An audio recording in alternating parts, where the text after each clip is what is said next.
नमस्कार, मैं दुर्गेश बहादुर प्रजापति आप सभी का स्वागत करता हूं हमारे इस खास कार्यक्रम दिल खोल बिंदास बोल में।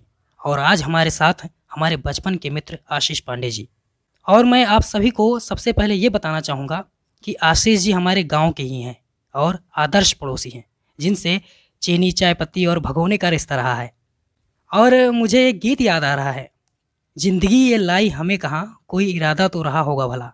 और देखिए, आज हम 8-10 सालों बाद मिल रहे हैं, गांव से हजारों कोसों मील दूर, भाग्य नगरी हैदराबाद में। इस दौरान हमारी कई बार कॉल से बातें भी हुई और मुझे पांडे जी की बातें काफ़ी सहज और तार्किक लगी। तो मैंने सोचा क्यों ना इसे अपने दर्शकों तक पहुंचाया जाए। क्यों आशीष जी? जी, बहुत बहुत धन्यवाद दुर्गेश भाई। सबसे पहले तो मैं आपको बता दूं कि मेरा नाम आशीष पांडे है और दुर्गेश भाई ने जैसा बताया कि हम लोग पड़ोसी हैं और आदर्श पड़ोसी हैं। वो चीनी, चाय पत्ती और काफ़ी कुछ वो मार झगड़े और बहुत सारी चीज़ें हमने गिल्ली डंडे तक साथ में खेले हैं। तो मैं आपका बहुत बहुत धन्यवाद करना चाहूँगा दुर्गेश भाई। मैं भी ऐसे ही मौके की खोज कर रहा था जिससे अपने दिल की बात लोगों तक पहुँचा सकूँ। और इस कार्यक्रम से अच्छा और क्या हो सकता है जिसका नाम ही दिल खोल बिंदास बोल है। तो भाई आज दिल भी खुलेगा और आपका भाई बिंदास भी बोलेगा। पहले तो आप मुझे चाय पिला दीजिए, पहली बिंदास बोल यही है मेरी। वाह वाह, ज़रूर ज़रूर, चाय तो पियेंगे ही, क्योंकि इतने दिनों के बाद हम बात जो कर रहे हैं, तो चाय तो स्वाभाविक सी बात है। तो चलिए चर्चा को आगे बढ़ाते हैं हम। तो अभी हम ऐसे ही बैठे हुए थे और सोच रहे थे कि अभी हाल ही में 12 जनवरी को स्वामी विवेकानंद की 158वीं जयंती मनाई गई है। सुन रहे हैं जी पांडे जी जी? जी जरूर। 158वीं जयंती, हाँ जी। 158वीं जयंती। अरे हाँ भाई, सुन रहे हैं। कुछ समझ में आ रहा है? 158वीं जयंती। हाँ दुर्गेश भाई, ये तो पता चल गया मुझे कि 198वीं जयंती बनाई गई है, लेकिन आप ये बार बार क्यों दोहरा रहे हैं? कोई बात है क्या? जी पांडे जी, बात दरअसल ये है कि अभी कुछ दिन पहले मैंने अपने एक मित्र को कॉल किया था। तो मैंने उससे बोला कि भाई मैं दुर्गेश प्रजापति बोल रहा हूँ। तो उसने बोला कि कौन दुर्गेश प्रजापति? तो मैंने उन्हें याद दिलाया कि अभी 2 साल पहले हम साथ में पढ़ते थे, एक ही हॉस्टल में रहते थे। तो उसने कहा कि भाई याद नहीं आ रहा है। तो मैंने उससे कहा भाई दिल खोल, कुछ तो बोल, थोड़ा माइंड पर जोर दे। तब उसे बामुश्किल उसे मेरी याद आई। सोचिए पांडे जी। जी भाई, ये कहानी तो आपकी अच्छी लगी। ऐसा तो मेरे साथ भी कई बार हो चुका है, लेकिन अभी भी मुझे समझ में कुछ नहीं आया कि आपने किस संदर्भ में ये कहानी हमें सुना दी है। जी आशीष भाई, मैं यही कहना चाह रहा हूँ कि 158 साल हो गए स्वामी विवेकानंद जी को। उसके बाद भी एक तरफ जहाँ साथ में पढ़ने वाले हमारे मित्र 2 साल की बात है हमें भूल गए, और आज 158 साल हो गए स्वामी विवेकानंद की जयंती मनाते हुए हमें। तो बस यही मैं आपको बताना चाह रहा था कि 158 साल हो गए और आज हम उनकी चर्चा ऐसे कर रहे हैं जैसे अभी आजकल की बात हो। कुछ तो खास बात रही होगी उनमें। एक शायर ने कहा है कि कुछ बात है कि हस्ती मिटती नहीं हमारी, सदियों रहा है दुश्मन दौरे जहां हमारा। ये शायरी तो किसी और गीत की है, पर स्वामी विवेकानंद पर बहुत ही सटीक बैठती है। एक युवा वो थे और एक युवा हम हैं, तो हम दोनों में फ़र्क क्या है?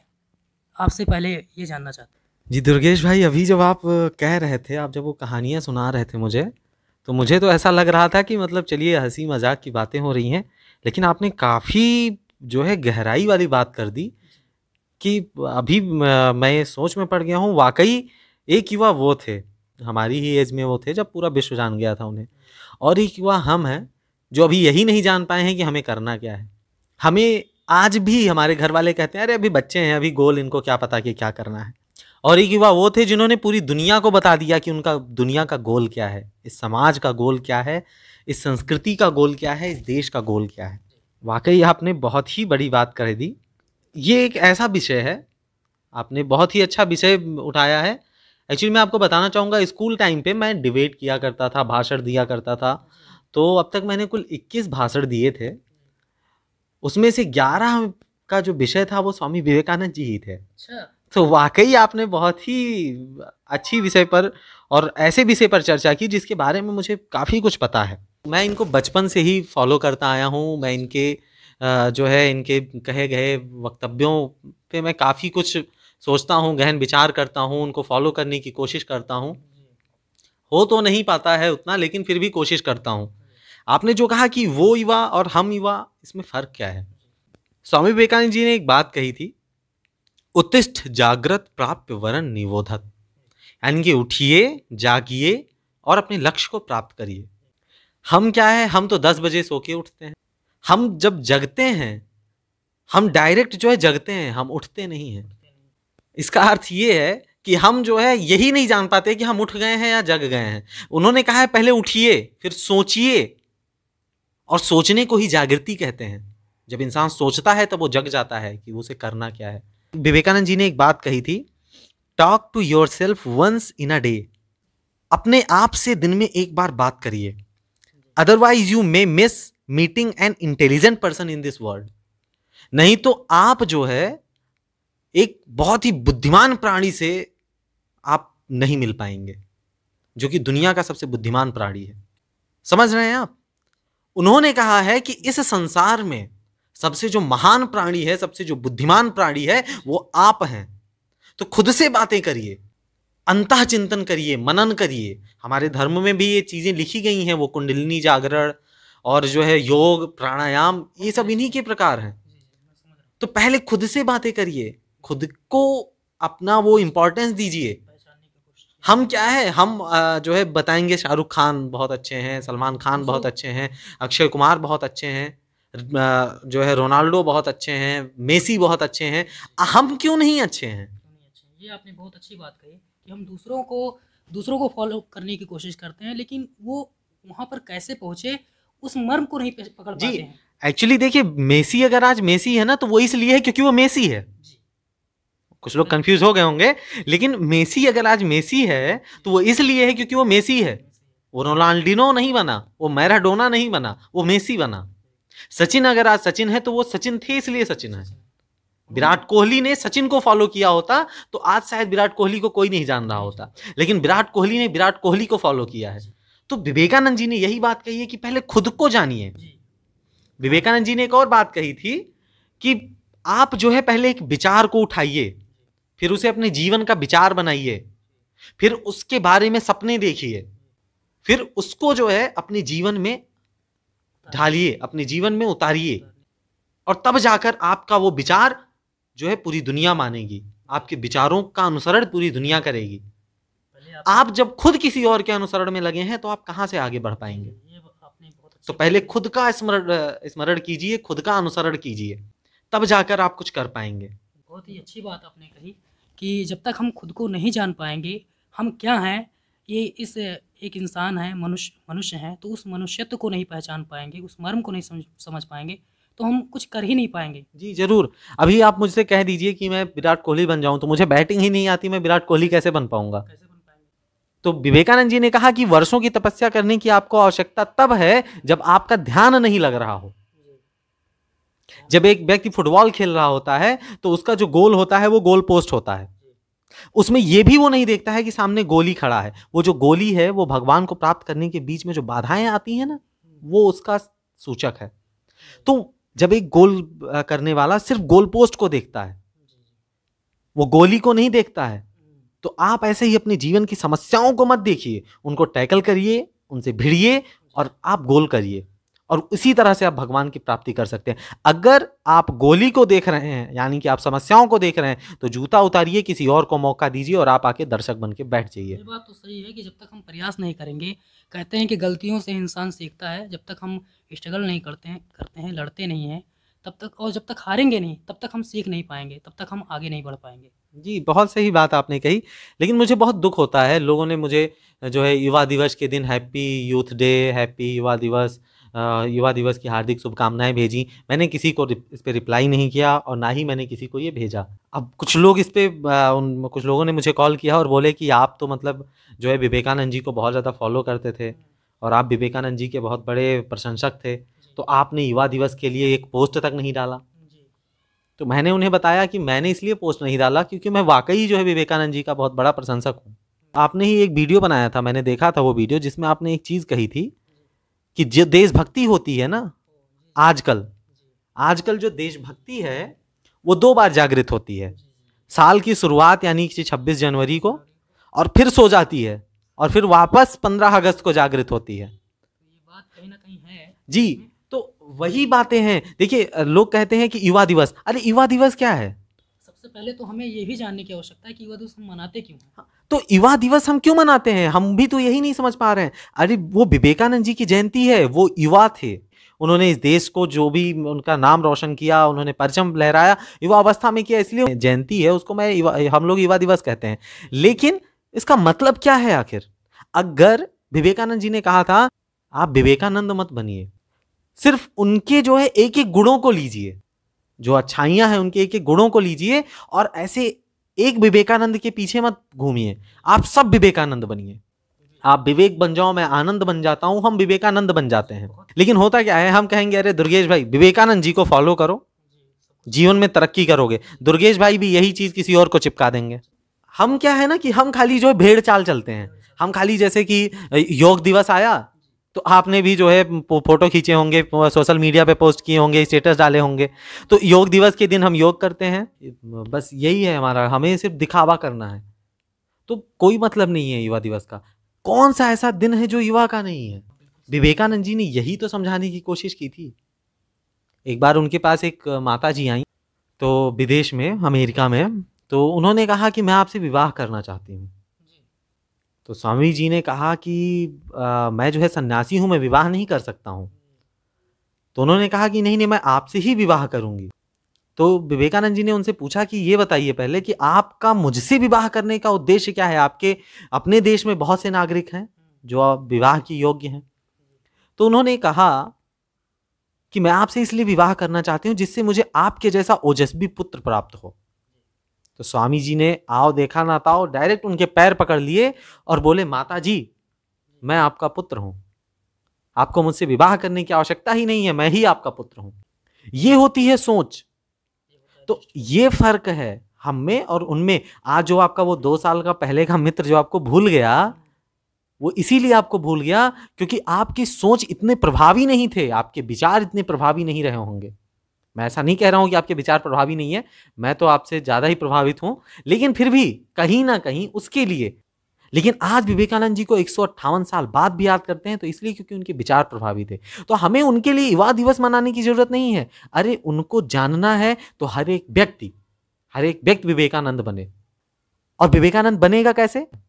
हमें अपने बच्चों को, पहले तो हमें अपने अंदर वो उनकी वो जो है खूबियों को धारण करना पड़ेगा। यानी कि सबसे पहले, मैं तो ज्यादा कुछ नहीं कहना चाहूंगा, मैं बस इतना कहना चाहूंगा कि अपने क्रियाकलाप करिए, लेकिन एक चीज आप जरूर बोलिए जब खुद सुबह उठिए, तो विवेकानंद जी का एक मंत्र जरूर बोलिए, उत्तिष्ठ जागृत प्राप्य वरन निबोधत। उठो जागो और लक्ष्य को प्राप्त करो। फिर आप अपने घर से निकलिए और उस जो दुनिया का सबसे इंटेलिजेंट पर्सन है उससे भी आप बातें करिए पहले, यानी कि खुद से। फिर आप घर से निकलिए, एक विचार सोचिए, उस पर मंथन करिए और उसके बाद उसको जो है सोचिए कि इसको जो है पूरे विश्व का विचार बनाना है। तब जाकर आप वो युवा बन पाएंगे जिसको आपका वो 2 साल का मित्र तो क्या, 100 साल बाद आने वाली पीढ़ी भी आपको नहीं भूलेगी। आपकी बातों को मैं समझ सकता हूँ और हमारे दर्शक भी आपकी बातों को बखूबी समझ के और अपने जीवन में उतारने का भी प्रयास करेंगे। इसमें छोटी सी बात और भी मैं ऐड करना चाहूँगा। सबसे पहले युवा दिवस हमने मनाया भी 12 जनवरी को। स्वामी विवेकानंद का जन्म 12 जनवरी 1863 में उनका जन्म हुआ था और 158 साल होने के बाद भी आज हम उन्हें याद करते हैं इस तरह, जैसे अपने मार्गदर्शक की तरह, एक प्रेरणा स्रोत की तरह। तो सबसे पहले युवा का शब्द मैं एक बात ये ऐड करना चाहूँगा कि युवा जो शब्द है, अगर इसको हम उल्टा कर दें तो क्या हो जाता है? वायु। वायु क्या होता है कि वो, उसको कोई रोक नहीं सकता। वायु मतलब वो अपने आप में रहता है, स्वच्छंद रहता है और उसमें इतनी एनर्जी, इतनी ताकत होता है कि वो किधर भी मुड़ सकता है। अपने साथ कितनी भी बड़ी चीज़ हो उसको अपने साथ उड़ा ले जाता है। जब आंधी तूफान आता है तो बड़े से बड़े बाधा हो, हाँ पेड़ हो, कुछ भी हो, अपने साथ वो ले जाता है। तो युवा अर्थात उसका उल्टा कर दो तो वायु सा तेज हमें, हमारे अंदर वैसी एनर्जी होनी चाहिए। ये जो युवा है उसकी ताकत क्या है?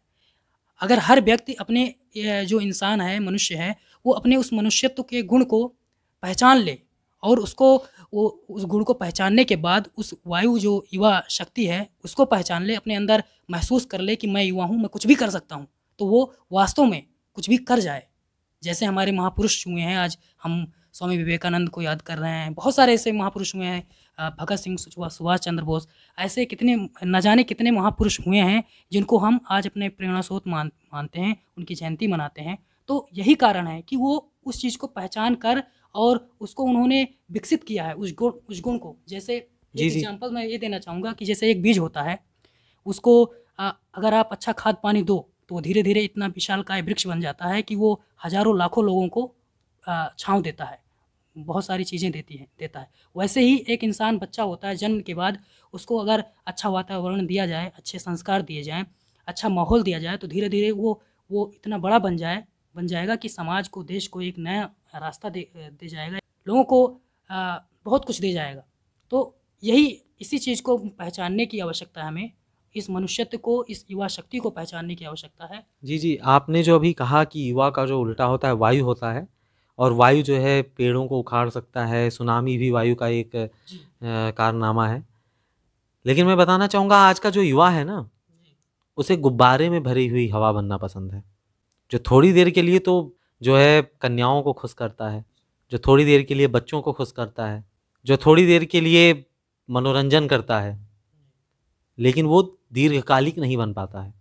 तो आजकल का जो युवा है वो सिर्फ गुब्बारे में भरी हुई वायु बनना चाहता है, जिसको थोड़ा सा भी पिन चुभा दो और फिर कहाँ चली जाती है कोई पता नहीं चलता, कोई था नहीं रहती है कहाँ गई।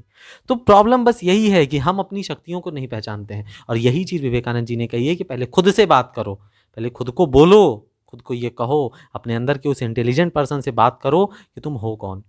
हम सिर्फ कल्पनाओं में रह जाते हैं, हम सिर्फ वो जो विवेकानंद जी ने कही विचार को स्वप्न बनाओ, हम स्वप्न तक रह जाते हैं और फिर स्वप्न टूट जाते हैं। स्वप्न को हम यथार्थ नहीं बना पाते हैं, और उसके लिए हमें पहले अपने अंदर के उस इंटेलिजेंट पर्सन से बात करना होगा, और वो हमें बताएगा, वो हमें मार्गदर्शन देगा कि आगे करना क्या है। मैं तो भाई ज़्यादा नहीं कहना चाहूँगा, लेकिन मैं विवेकानंद जी को भगवान मानता हूँ। कुछ लोग इस पर भी बहस करेंगे कि ऐसे किसी को भी आप भगवान कैसे कह सकते हैं। वैसे कुछ लोग इस बात पे डरेंगे कि विवेकानंद जी को भगवान कहने से अगर बोलेंगे तो लोग गालियाँ देंगे, लेकिन जिनको जो कहना है वो आप कमेंट में कहिएगा ज़रूर, आप कमेंट ज़रूर करिएगा। लेकिन मैं विवेकानंद जी को भगवान मानता हूँ। देखिए क्या है कि गीता जो है ना, गीता सभी प्रश्नों का हल देता है। गीता में जो है भगवान कृष्ण की चर्चा की गई है। भगवान कृष्ण के जो गुरु थे वो संदीपनी जी थे। संदीपनी जी ने ऐसे कुछ रहस्य बताए हैं कि एक मनुष्य कैसे भगवान बन सकता है। यहाँ तक कि जो भगवान राम थे वो भी मनुष्य थे, तो मनुष्य से आखिर उनको भगवान की पदवी कैसे दे दी गई। इस पे कुछ लोग तो बहुत कुछ बोलेंगे, तो आप लोग अपने अपने विचार यहाँ पे रखिएगा। मैं अगर फिर समय मिलेगा दुर्गेश भाई तो मैं इस विषय में भी आपसे चर्चा करूंगा अगले एपिसोड में। आपके पास जो इतने अच्छे ज्ञान है, बहुत हमारे दर्शकों को, बहुत कम ही लोगों को पता होती है, तो इसके बारे में हम विस्तार से आपके साथ चर्चा करेंगे। हर हफ्ते एक वीडियो आपके साथ हम एक मुद्दे पर, एक टॉपिक पर उसको हम डिस्कस करेंगे, और उसके पीछे का रहस्य, उसके पीछे का मर्म जानने का प्रयास करेंगे। और हम दर्शकों से भी आशा करते हैं कि वो हमारे साथ जुड़ेंगे जी, अपने कमेंट के माध्यम से उनके प्रश्न रहेंगे उसका भी समाधान हम अगले आने वाले समय में, आने वाले एपिसोड में करते रहेंगे। जी ज़रूर। मैं बताना चाहूँगा कि चलिए ठीक है, मैं शनिवार को आपका समय देता हूँ। शनिवार को जो है विषय आप रखिएगा राम भगवान कैसे बने। ये मेरा अपना पर्सनल जो है विचार है, मैंने इस पे काफ़ी चर्चाएं की हैं, मैंने खुद से चर्चाएं की हैं। मैंने अपने अंदर का जो मैं बताता हूँ ना, मैं विवेकानंद जी का प्रशंसक ऐसे ही नहीं हूँ। मैंने उस इंटेलिजेंट पर्सन द ग्रेट आशीष पांडे से बात की थी एक दिन ऐसे ही बैठे बैठे, तो उसने मुझे ये बताया कि राम आखिर भगवान कैसे बने, वो तो भी एक मनुष्य थे। तो मैं इस विषय में आपसे चर्चा करूँगा ज़रूर, मैं अगले एपिसोड में ज़रूर आगे हम चर्चा करेंगे। समय काफ़ी हो गया है और अब इस चर्चा को यहीं पर हम विराम देते हैं। आने वाले समय में अगले एपिसोड में हम चर्चा करेंगे फिर से नए विषयों के साथ। तो अगला विषय हमारा यही रहेगा कि राम भगवान कैसे बने। तो इसके साथ हम आशा करते हैं कि हमारे दर्शक भी अगले हफ्ते इंतज़ार करेंगे और हमसे जुड़ेंगे काफ़ी संख्या में, और अपने कमेंट्स के माध्यम से हमें बताइएगा। बस अंत में इस चर्चा को समाप्त करने से पहले, युवा का अर्थ क्या है, युवा का मतलब क्या है आखिर में, तो बस इतनी ही बात मैं कहना चाहूँगा कि युवा का मतलब वो जो पानी की तरह बहना जानता हो, युवा का मतलब वो जो आग की तरह तपना जानता हो, युवा का मतलब वो जिसका मस्तिष्क प्रखर और हृदय उदार हो, युवा का मतलब वो जो आगे बढ़े तो चट्टानों में रास्ता बना डाले, युवा का मतलब वो जो आगे बढ़े तो आसमान में सुराख कर डाले, युवा का मतलब वो जो आगे बढ़े तो धरती को हिला डाले। क्योंकि हिंद का नवजोश हो तुम, क्रांति का उद्घोष हो तुम गगन में मेघ बनकर छा रहे हो, तुम ही धरा पर स्वर्ग को अपला रहे हो, जो हर गलत पर व्यक्त हो वो रोष हो तुम, हिंद का नवजोश हो तुम, क्रांति का उद्घोष हो तुम, जो बदल दे युग को पूरे, हाँ वही एक सोच हो तुम, हिंद का नवजोश हो तुम, क्रांति का उद्घोष हो तुम। बहुत सही, बहुत बहुत क्या धन्यवाद बात कही आपने। आप सभी का, और आशीष जी आपका भी बहुत बहुत धन्यवाद हमसे जुड़ने के लिए। धन्यवाद तो आपका, और हमें काफ़ी खुशी हुई आपसे मिल के, इतने वर्षों के बाद हम मिले और इतने महान विषय पर जो है हमारी चर्चा हुई, तो उसके लिए हम आपके आभारी हैं। अभी जो है मुझे लगता है कि इसकी ज़रूरत है और लोगों को ये जानने की ज़रूरत है कि वाकई राम कौन थे।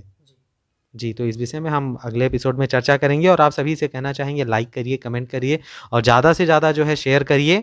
और हमारे इस खास प्रोग्राम को जो कि हम आज से शुरू कर रहे हैं 16 जनवरी 2021 से, शुभ शुभ, और उसका नाम है दिल खोल बिंदास बोल। तो आप भी दिल खोलिए, बिंदास बोलिए, कमेंट में आके जो लिखना है लिखिए, आप गाली भी देना चाहें तो बिंदास दीजिएगा और हम उसका भी तहे दिल से स्वागत करेंगे। हमें आशा है कि ये कार्यक्रम, ये बातचीत, चर्चा आप सभी को पसंद आई होगी, तो हमारे साथ बने रहिए और देखते रहिए दिल खोल बिंदास बोल। धन्यवाद। जी धन्यवाद।